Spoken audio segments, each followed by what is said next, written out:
Hello all, నేను మీ Rachana. Welcome to political point. తెలంగాణలో ఇప్పుడు మళ్ళీ సింగరేణి ప్రాంతం ఏదైతే ఉందో అది హాట్ టాపిక్గా మారింది. తెలంగాణలో వచ్చే అసెంబ్లీ ఎన్నికల్లోనే అధికారంలోకి రావాలని బీజేపీ సర్వ ప్రయత్నాలు చేస్తూ ఉంది. సాధారణంగా మిగిలిన రాష్ట్రాల్లో బీజేపీ వెళ్తున్నటువంటి మార్గాన్ని మనం గమనిస్తే అంత తొందరపడదు. బీజేపీ చాలా ఓపిక్గా ఎన్నేళ్ళైనా సరే ఓపిక్గా వేచి చూస్తూ కొంత కార్యకర్తల స్థాయి నుంచి బిల్లు చేసుకుంటూ చాలా టైం తీసుకుంటుంది. కానీ ఈసారి బీజేపీ తెలంగాణలో చేసినటువంటి ప్రయత్నాలు చూస్తే రానున్న అసెంబ్లీ ఎన్నికలు అంటే 2.5 ఏళ్ల తర్వాత రాబోతున్న ఎన్నికల్లోనే తెలంగాణలో అధికారంలో రావడానికి చాలా గొప్ప ప్లాన్తోనే ముందుకెళ్తుందని అయితే ఇప్పుడు బీజేపీ చేసిన పనులు చూస్తే మనకు అర్థమవుతుంది. ఈ నేపథ్యంలో కేంద్ర మంత్రి కిషన్ రెడ్డి ఎవరైతే బీజేపీ నేత ఉన్నారో తెలంగాణ నుండి, సో ఆయన తాటిచర్ల బ్లాక్ని సింగరేణికి వేలంపాట ప్రక్రియ ద్వారా కాకుండా నామినేషన్ పద్ధతి ద్వారా కేటాయించడం ఇప్పుడు తెలంగాణ రాజకీయాల్లో చర్చనీయాంశంగా మారింది. ఎందుకంటే సాధారణంగా ఎటువంటి బొగ్గుగల్ని ఇవ్వాలన్నా సరే వేలంపాట వేస్తారు. అయితే యూపీఏ హయాంలో అయితే అంతకుముందు వరకు కొంతవరకు నామినేషన్ ప్రక్రియ ఉన్న తర్వాత రూల్స్ మారాయి. సో ఈ నామినేషన్ ప్రక్రియ అనేది ఎప్పుడు అరుదైన సందర్భాల్లోనే చేస్తారు కాబట్టి అటువంటి ప్రత్యేక ఆసక్తి తెలంగాణ రాష్ట్రం పైన కేంద్రం ఫోకస్ చేసిందంటే, బీజేపీ అధిష్టానం ఫోకస్ చేసిందంటే ఖచ్చితంగా తెలంగాణలోకి అధికారంలోకి రావడానికి బీజేపీ సింగరేణిని ఒక పవర్ పాలిటిక్స్ పాయింట్గా చూస్తుంది అని అయితే ఇప్పుడు చర్చలు అయితే జరుగుతూ ఉన్నాయి.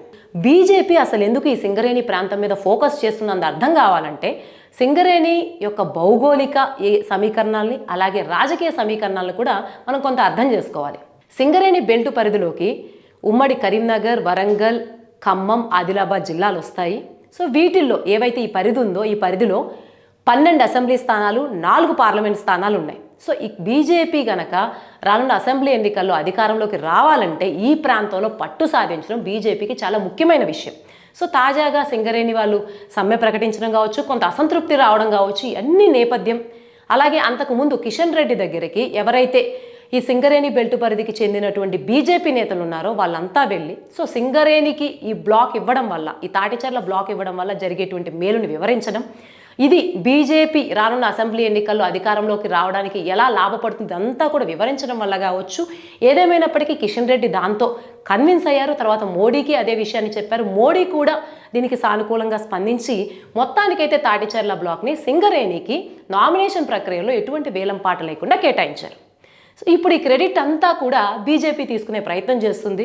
ఎందుకంటే సింగరేణి అనేది ప్రభుత్వ సంస్థ. ఇక్కడ పనిచేసే తెలంగాణ ప్రజలందరికీ కూడా అన్యాయం జరగకూడదు, వాళ్ళు ఇంకా బాగుండాలన్న ఉద్దేశంతో చేశాము. మామూలుగా అయితే వేలంపాట వేయాలి, కానీ తెలంగాణ ప్రజల మీద ఉన్నటువంటి ప్రేమతో, ముఖ్యంగా తెలంగాణ సింగరేణి ప్రజల మీద ఉన్న ప్రేమతో చేశాము అని చెప్పేటువంటి ప్రయత్నం బీజేపీ చేస్తుంది. కిషన్ రెడ్డి కావచ్చు, బీజేపీ నేతలు కావచ్చు, అందరూ దీని మీదే మాట్లాడుతూ ఉన్నారు. దీన్ని క్రెడిట్ తీసుకునేటువంటి ప్రయత్నం కూడా చేస్తూ ఉన్నారు.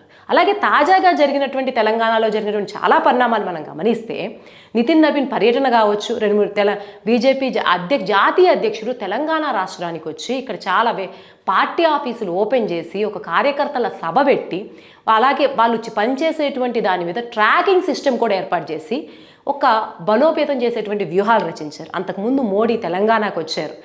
ఆ తర్వాత బీజేపీ వాళ్ళు రైతులు ఎరువుల వల్ల బాధలు పడుతూ ఉన్నారో భరోసా సభలో ఆ మార్కెట్ యార్డ్స్ని సందర్శించడం అన్నీ చేశారు.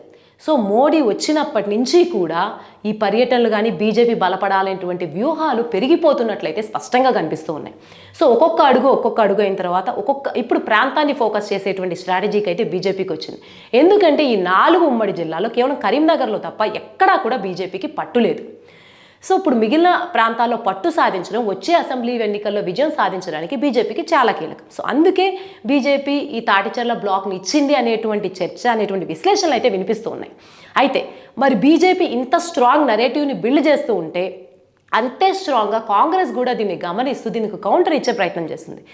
ఎందుకంటే రేవంత్ రెడ్డి ప్రతి విషయాన్ని బీజేపీ క్రెడిట్ తీసుకోవడానికి ప్రతి విషయాన్ని కూడా తీసుకునే అవకాశం ఇవ్వకుండా బీజేపీ మీద చాలా అగ్రెసివ్గా ఉన్నారు.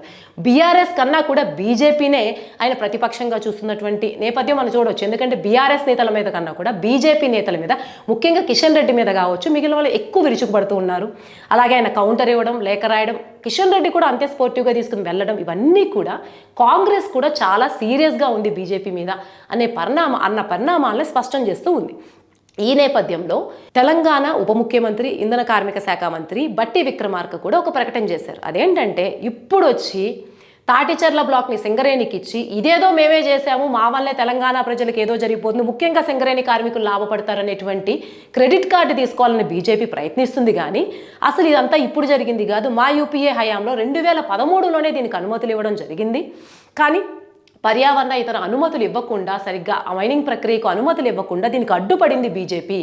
అంటే అన్నాళ్ళు అడ్డుపెట్టి ఇప్పుడు ఈ 2026లో 2.5 ఏళ్ల పాలన కాంగ్రెస్ దైనాక చేస్తుంది బీజేపీ. అంటే ఇదంతా ప్రజల్ని మభ్యపెట్టడానికి, కేవలం ఓట్ బ్యాంక్ పాలిటిక్స్ తప్ప ప్రజల ప్రగతి మీద దృష్టి లేదు. ఇంకా చెప్పాలంటే ఇన్నేళ్ళు 2013 నుంచి 2026 దాదాపు 13 ఏళ్ళు సింగరేణి వాళ్ళకి ఆ బ్లాక్ రాకుండా చేసి అడ్డుకుంది బీజేపీ అని చెప్పి అంతే స్ట్రాంగ్గా కాంగ్రెస్ ప్రభుత్వం కూడా విమర్శిస్తుంది. ఈ స్టేట్మెంట్స్ బట్టి విక్రమార్క చేశారు.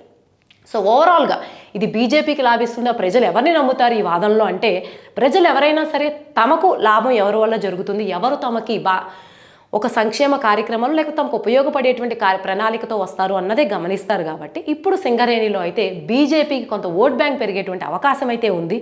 ఎందుకంటే 13 కాంగ్రెస్ ప్రభుత్వాలు అధికారంలో లేనిది, కొంత బీజేపీ కూడా కామ్గా ఉండకుండా స్ట్రాంగ్గా తామే తెచ్చామని చెప్పుకుంటుంది. కాబట్టి ఈ ఎంతైనా సరే సింగరేణి ఓట్ బ్లాక్లో కొంతైనా సరే, ఒక కరీంనగర్లోని ఇప్పుడు అయితే బీజేపీకి పట్టుంది, మిగిలిన 3 ప్రాంతాల్లో లేదు. కాబట్టి ఎంతో కొంత పుంజుకునే అవకాశం అయితే ఉంది. సో ఈ సింగరేణి తాటిచెర్ల బ్లాక్ విషయంలో మీరేమనుకుంటున్నారు? ఇది కాంగ్రెస్కి లాభిస్తుందా లేకపోతే బీజేపీకి లాభిస్తుందా? కమెంట్స్లో తెలియజేయండి.